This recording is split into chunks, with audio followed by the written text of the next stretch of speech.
Hi, this is Pastor Scott from Berkeley Hills Lutheran Church, and yes, you caught me lying down on the job, or at least sitting down on the job.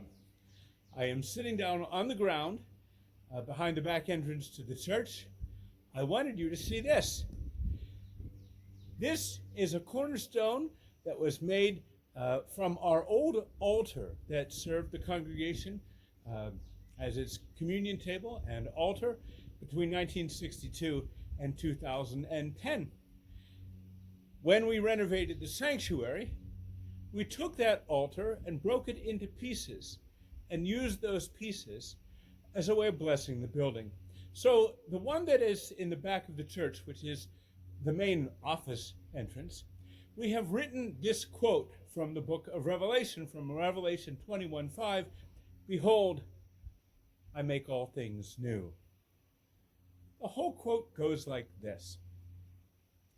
"See, the throne of God is among mortals. He will dwell with them, and they will be his people. And God himself will be with them. He will wipe away every tear from their eyes, and death will be no more.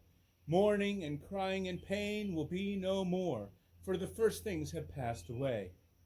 And the one who was seated on the throne said, 'See, I am making all things new.'" This seemed very appropriate to us 10 years ago when we renovated and rededicated the worship space and other parts of the building. But now, in the year 2010, it seems more appropriate than ever.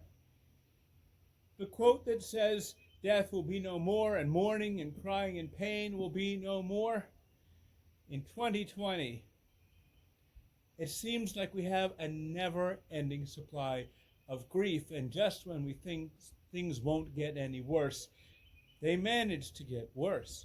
We started with wildfires in Australia, and then very soon we moved into growing stories of a pandemic, and then a lockdown. It's been 3 months, and we're just now starting to come out of it in fits and spurts. And just as it is coming at least to the first breathing point, probably not the end of this pandemic, but the first breathing point, now other things have boiled to the surface, things that have been going on all along.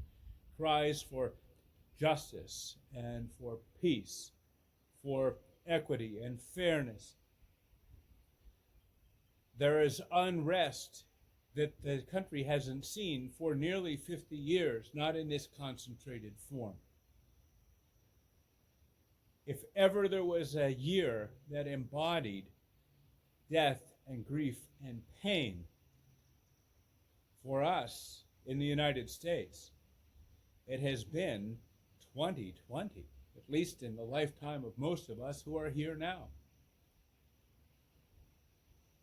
I wanted to show you this stone because I want you to remember that even now, even in this time of grief, in this time of not knowing what comes next, in this time of waiting for the other shoe to drop and knowing that that shoe is more than likely going to have spikes on the bottom of it,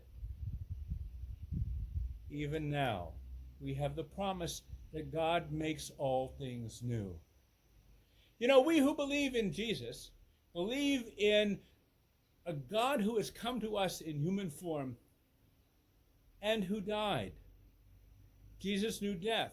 Jesus knew suffering. Jesus knew the agony of the world. Jesus knew catastrophe. And he's with us in all of this. And through all of this, all of the old, all of the painful, we have the promise of resurrection. We have the promise of new life and hope. We have the promise from Christ that in all things, no matter how bleak, maybe especially when things are bleak, Christ, who forgives, who loves, who rises from the dead, will make all things new